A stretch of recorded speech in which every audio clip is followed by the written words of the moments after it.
Yeah, welcome back to a very special edition of the Transfer Show. Mark McAdam and myself are joined by the one and only Ashley Young. Ashley, let's talk about Manchester United. You've seen it firsthand with Sir Alex Ferguson and post Sir Alex Ferguson. Did you detect anything that was going wrong when he left? I don't think as soon as he left that there was that things were going to go the way that they have gone. I think it was going to be tough for any manager that come in after the boss, and it was David Moyes that come in at the time, and he lasted 10 months just because of the ways that he brought into Man United. Obviously, the owners didn't see it fitting that we could carry on into another season. Maybe it's when he had the transfer window that he did buy as well as they thought he was going to do, and I just don't think that the club at that time was going to see the decline in the way it did so much after the boss had left. Ruben Amorim obviously has come in now, and he's got the whole summer to try and reshape the squad and try and really put his philosophy into that team through pre-season. Do you see reasons to be optimistic now? Can you see the sort of start of something positive moving forward for United?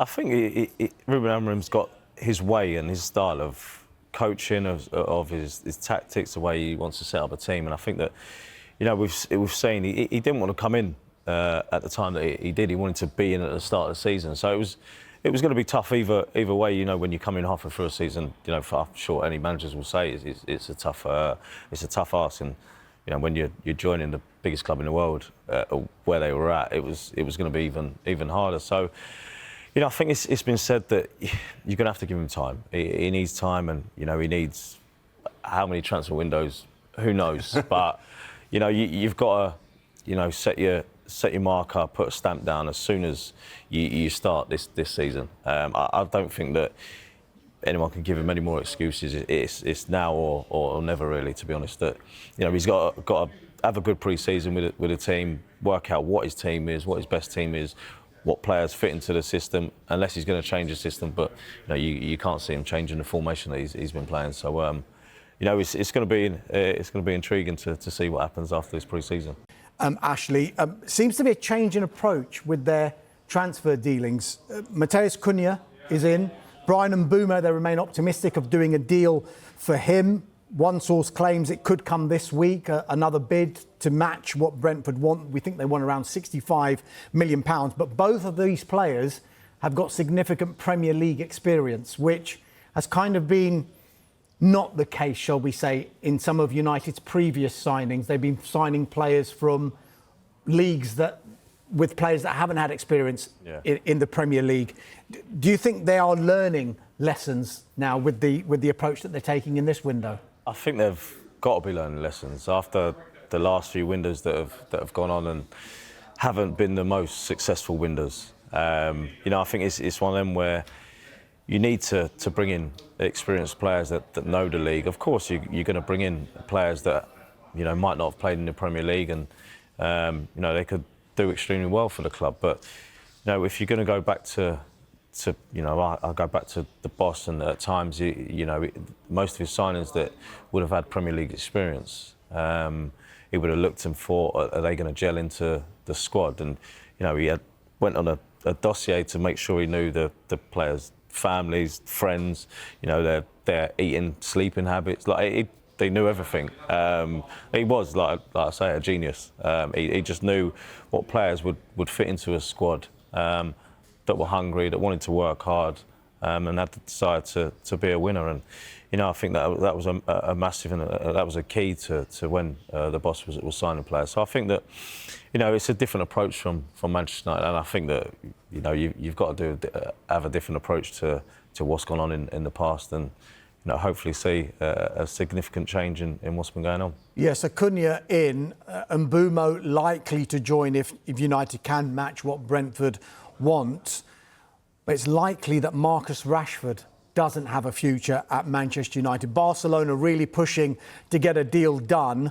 They've explored the conditions of a potential deal for Marcus Rashford. Manchester United now expecting an approach from Barcelona. Rashford clearly wants to go there, but Barcelona might not be able to do anything but a loan, and that can't be ruled out, even though Manchester United would prefer a permanent move for Rashford. Look, you've played with him over 100 times at Manchester United. What's your overriding emotion if it is to be the end of Marcus Rashford at Old Trafford?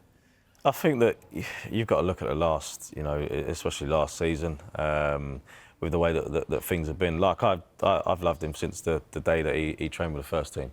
He's a fantastic player, but I think you can't always just stay at Manchester United. There's got to be something that's got to happen. There's got to be a change. For him last season, he went to Aston Villa, and I think that he enjoyed his time there.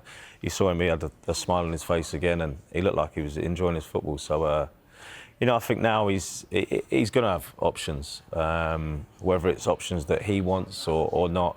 There's going to be places where teams want to take him. So, I hope that this is going to be a right move that he takes, and it's just about his football that he goes and gets on with, and shows his football that he goes people that the Marcus Rashford that we know that because he, like I say, he's a fantastic player, and he showed that in glimpses, and when he showed that to Aston Villa last season.